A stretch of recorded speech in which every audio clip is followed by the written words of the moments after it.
What's up, Guardians? It's been a little while, but Renegades is less than a week away. And as of today, we have gotten more news, pretty much everything I think we can get before Renegades comes out. So we learned more about the weapons, the exotics, the live streamers, and the content creators have gone ahead and done the reveal that they went to Bungie, what they thought of the weapons and the gear and all that jazz. So I wanted to go over what we know from the reveal, which is that you're going to get your lightsaber in the middle of the campaign, early, mid campaigns at some point, and then you're going to use it for the rest of the campaign. So, because you're going to get the access to this exotic so early, and I know a lot of you are going to want to use it because it looks pretty cool, I wanted to go over my recommendation for the exotic that you run with this sword. The issue is Titans are the only ones that have a dedicated like sword exotic, and you know what it is. It's going to be the pick for Titan when we get there. But for the other characters of Hunter or Warlock, there's not really a shoe in. Use this when you're using a sword exotic. For example, Hunter. Sometimes I'm thinking of like Bacchus, but considering the sword's kinetic, it also doesn't build into subclass things intrinsically very much. Something like Ergo Sum, which has three different light elements, can intrinsically build into almost anything that builds off of a elemental damage, like Foe Tracer or Warlocks with Mantle of Battle Harmony. So it's already starting a little bit behind the Praxic Blade for build crafting. Now, even still, I found a couple of things that I think are going to give you a better time while you're using this weapon in the campaign. So I recommend, loading in with these and running this through the campaign. And then when the campaign's over, I'm not going to be counting the exotics for the expansion because I think the new Warlock helmet and the Hunter legs have a chance to be pretty decent with swords overall, but you're not going to have access to them for the campaign. So for this, we're going to be looking at loadouts that you can use day one in the campaign, get your lightsaber, and run these builds. We're going to go ahead and we're going to start with Hunter. That's what I'm on right now. So for Hunter, I am thinking you want to take Gwisin Vest. As I said, Mask of Bacchus is a pretty decent pick for Hunters, but it doesn't really synergize and improve the damage all that much of this exotic because it's mostly for arc and stasis weapons. You do get a minor damage bonus when attacking slowed or frozen enemies, like 10%, but I think Gwisin is just more reliable. When you come out of invisibility, you're going to release a smoke bomb that weakens anybody nearby.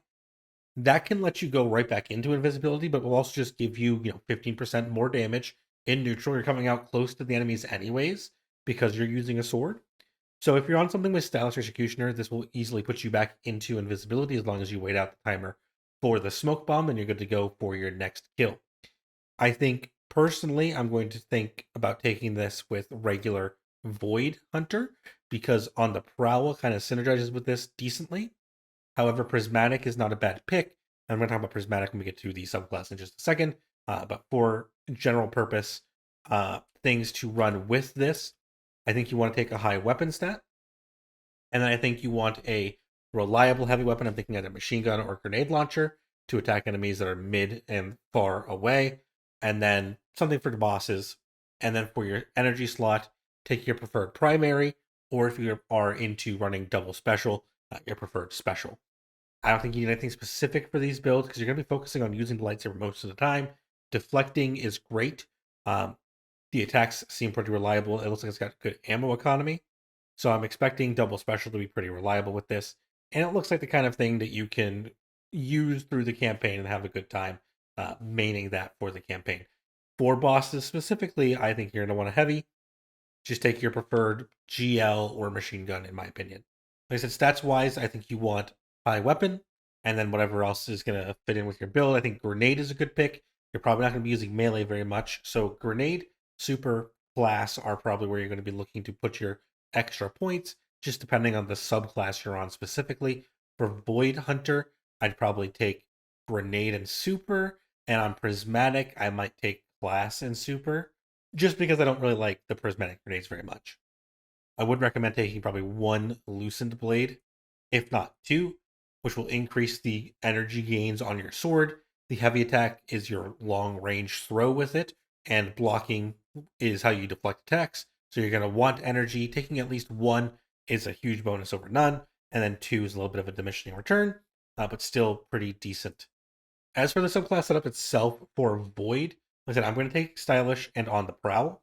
These give you double ways to go invis as long as you're killing enemies who are weakened or suppressed or volatile in some way, which your smoke bombs will do, and your grenade, if you take undermining, which is going to be -10 grenade instead of -20, so you'll get a bit more cooldown off of this. Gwisin will go ahead and proc Stylish as well, as long as you get the smoke bomb off before they die. And then On the Prowl will make another smoke bomb after you kill a marked target after you've been invis. That'll give you a bunch of ability energy, and then also make you invisible again and weaken enemies nearby. So these go pretty well together, going on that close range kind of spree. And then super wise, I recommend regular Deadfall Tether. It is getting buffed. However, Mobius Quiver is also getting buffed. And Spectral is totally fine if you want to do a roaming super. I think take your pick, with a preference towards the 2 bows over Spectral just in general. The other advantage of being on Void is that you get Starvation, so you can have Devour. And then you'll have Invisibility, which will help you move between targets. If you choose to go Prismatic, take Stylish here still. That lets you go invis and keep using Gwisin. So the only way to make sure you're using Gwisin on this subclass. So you want some way to consistently have that debuff going. And then I think Winter Shroud is probably your play, if not Gunpowder Gamble. You're going to have a hard time shooting the Gunpowder Gamble down, and you really want to, because shooting it while it's in the air will now do more damage, have a bigger AoE, and have submunitions. So it is going to be pretty fun, but it's going to take you off the lightsaber as you switch around. Winter Shroud works while you're using a sword, giving you that little extra time to freeze enemies. I think Withering Blade or Threaded Spike are my preferred melees if you're going to be using Transcendence and you want to be using, the actual cooldowns. Pulling out these 2 ranged melees are my preferred option when you're using that instead of something like Combination Blow. And then I have Grapple Grenade on just for movement, but I think Duskfield's also a good pick. I think you want to kind of go for some dark stuff here just because Invis is going to be contributing to your light. I think Golden Gun with Facet of Purpose is going to be a great pick, just giving you some extra restoration. But you can really go with almost any of these depending on your preference. And then Purpose will give you a pretty decent defensive buff for everything but Storm's Edge. Deadfall is going to give you Overshields. Silk Strike will give you Woven Mail. And Silence and Squall will give you Frost Armor. And all of these are getting buffed. Literally every super on Prismatic Hunter is getting buffed. So I think you can have fun with any of those. I have Marksman's Dodge on right now just to pick up ammo, but realistically, Acrobat's Dodge might be the pick with the new cooldown changes. Radiant will give you extra damage and give you anti-barrier. So this could be a pretty decent pick, especially with Winter Shroud. So something to consider. But I'm just defaulting to Marksman's Dodge to pick up ammo. And for your fragments, I think the important thing here is to consider taking Facet of Grace, which is getting kills with the kinetic weapons give you bonus Transcendence energy. The sword's kinetic. For any prismatic class, I think this is a pretty big shoe-in. All your kills with all the ads. It's going to build Transcendence very, very quickly. Balance is here just to give you some extra cooldowns when you're getting kills with your elemental weapons, and then protection for the extra damage resist. That's about it for Hunter. Let's go ahead and hop on to Warlock next. Warlocks, I think I have a pretty fun and interesting pick here for you. Again, no dedicated sword exotic. However, we do have a dedicated kinetic exotic. Since the sword is going to be kinetic, Chromatic Fire is going to work with it. Remember, Chromatic Fire got changed this season where it was going to lose these 3.0 effects but work with body shot damage. They kind of half reverted that. The subclass debuffs are back, so you got Blind, Scorch, Weaken, Slow, or Sever for getting kills with kinetic weapons. And now the new change is that you don't need to get a headshot kill to make it work. This means it will work with this sword. So if you're throwing it, slicing people up, you can get these Chromatic Fire explosions. Now, if you charge it up with some elemental damage, you will get extra AoE on the explosion. However, you are also going to just get a explosion at base, doing nothing but getting kills with kinetic weapons. For that reason, I think my preferred pick is Solar, because Scorch is going to give you this kind of incandescent effect, and then you might get some extra ignitions, which would be better ad clear. I think your second pick is Weaken. This is totally based on your super, so you can either change subclasses or go to Prismatic. I think Warlock's pretty flexible on that. but Scorch does give you this really good potential for AoE ad clear, and I think that's kind of where it lacks as a sword. Even though it does bounce between enemies and it does have better ad clear than some other swords, still a weak point. And an ignition would help you clear even some tankier enemies. Blinding might make you a little bit safer. Sever might make you a little bit safer with the extra weaken on their damage output. But Weaken will also give you more damage. So Scorch and Weaken are my two preferred options. If you're going to be running Solar, which is what I think I want to be running, taking Song of Flame as your super, you can do literally whatever you want. I think a Touch of Flame healing grenade here, just for that restoration and that safety, will be totally fine. And Hellion here to give you some extra damage and support. I want to focus on using the sword, so I'm not trying to do anything that's going to require me to go and spam grenades or anything like that. So I do just have Resolve here to get you some cure when Hellion gets kills, on top of your healing grenade, Singeing to make sure you are cycling back into your Phoenix dive, then some extra just solar ignition stuff here, since the ignitions are probably going to be happening, and Ashes is here to give you some more Scorch with your Chromatic Fire. Altogether, this should combine to give you some decent ignition uptime, especially in the Legend campaign where things are not getting one shot. And this seems like a pretty fun take on the Hellion build to me. Instead of Ionia taking a kinetic with Chromatic Fire, should work pretty similarly.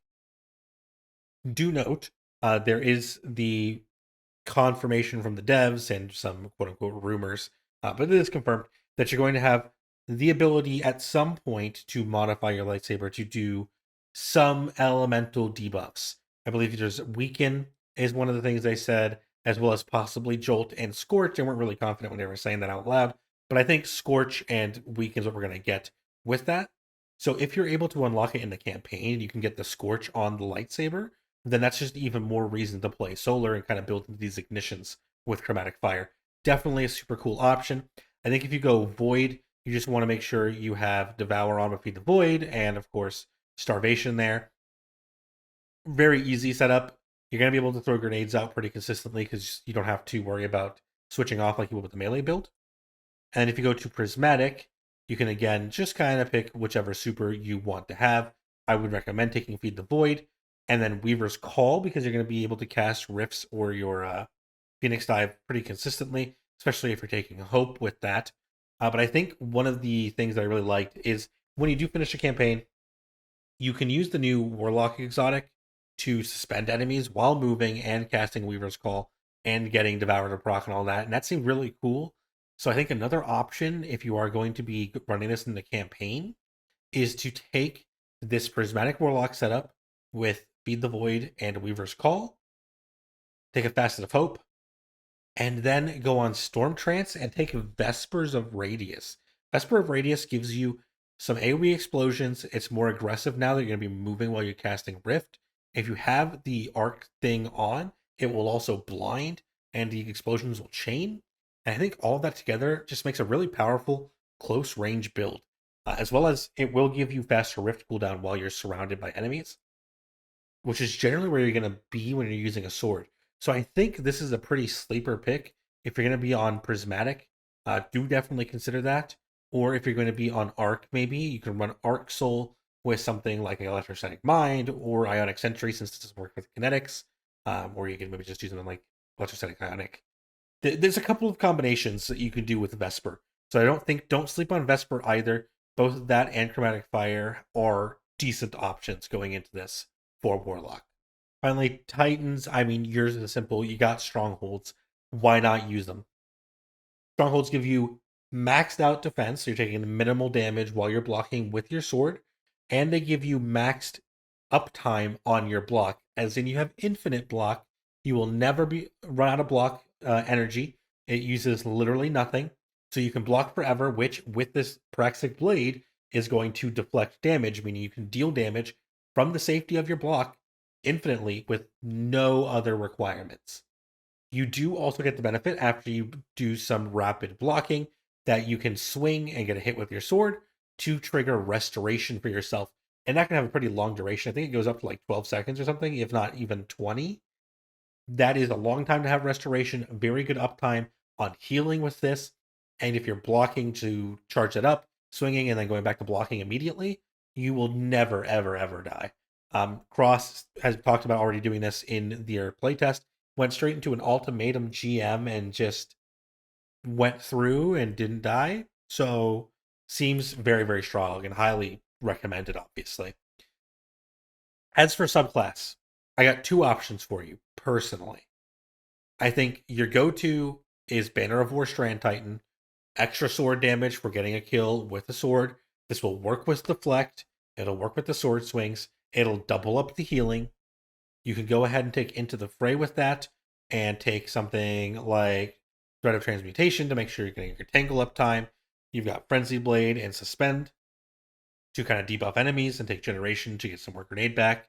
All in all, very, very strong build just in general.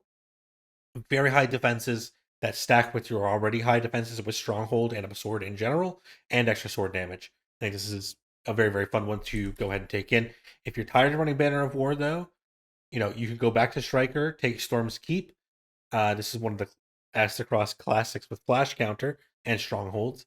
While you're behind the Storm Keep barricade, you will just build up those charges over time, and then you'll also discharge them with Bolt Charge because it counts as weapon damage when you're doing the block damage. Take a Spark of Frequency here just to increase your stack gains because it should be giving you stacks with deflect hits in my mind. And then you can choose between Knockout if you want to have regular melee bonuses. But if I'm going to be maining the sword, I think Touch of Thunder is just a general all-round better pick. Lets you take Pulse Grenade or Storm Grenade to buff them up. Pulse Grenade will get you Ionic Traces, which is great for your cooldowns. Or you can take Storm Grenades, which just do generally really good damage. I do like both of those. And then your melee doesn't really matter. And to take T-Crash because you're on Arc, really. I don't recommend Prismatic on Titan. Just because you're not going to be really using Consecration. You're not going to be proccing Knockout while you're in your sword. Yes, you have Unbreakable, but you already have Strongholds, so why not just use the sword to deflect the damage instead of waiting there with Unbreakable, which would leave you with like Drenger's Lash and Diamond Lance, which are fine, but not really a synergistic build, I think, that takes advantage of the opportunities Stronghold and a deflecting sword give you the way that Storm's Keep or Banner of War do. Those are my recommendations for the expansion. I think going in day one, well, as soon as you get the lightsaber, pop on one of these builds, go for, max weapon stat, just as high as you can, get you the most uptime, the most damage on your weapon. I really do enjoy weapon builds. I haven't featured very many on the channel, but if you haven't played with them, they are very, very fun. Spec into just kinetic siphon, kinetic ammo gen, kinetic scavenger on your boots. You'll have a totally great time, I think. If you do get lucky and get one of those heavy snipers to drop, I think that'll be a great pairing just because it's kind of what the sword lacks. It lacks long range burst damage, and that's what the heavy sniper does.